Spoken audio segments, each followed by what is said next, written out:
So do you tell me when? So how long have you worked on those pumpkins? How long have I been making pumpkins, or the ones that are behind us? Two questions. Okay, let me answer both. So I've been making pumpkins now for 15 years, and I've had an opportunity to explore different styles and shapes. This particular one is a fin mold, and we call it a fin mold because it literally holds, we drop a hot molten ball of glass in, and literally the fins hold the glass back to create that scallop shape. That's different from an optic mold like this. The optic mold is where we blow into it and it creates a point or a ridge that our eye sees as definition and shape.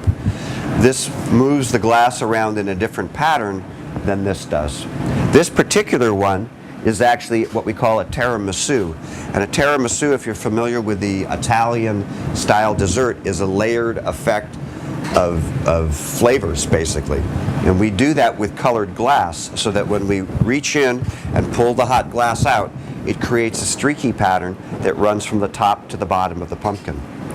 This can be done in a variety of different colors and shades. I have a nice selection of those around. One of the other techniques that's been kind of fun for me to do over the years, that's very dramatic when it's being done.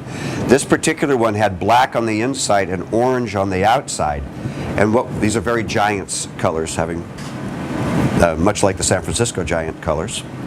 And what has happened is that we've applied all this orange glass on the outside, and I plunge this ball of hot molten glass into a bucket of water.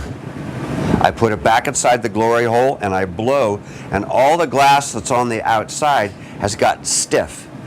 And the interior is still very hot, so it pushes itself out and leaves this splitting going on in between here.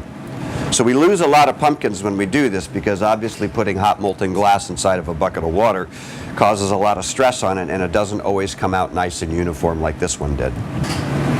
But this is a wonderful shape and technique that I'm very fond of doing. Which one is a popular pumpkin here? Well, because the tiramisus, I think one of my more popular colors are the tiramisu, simply because they are so unique and different. And I do not know of anybody in my group of glass blowers, my friends, that does anything similar to this.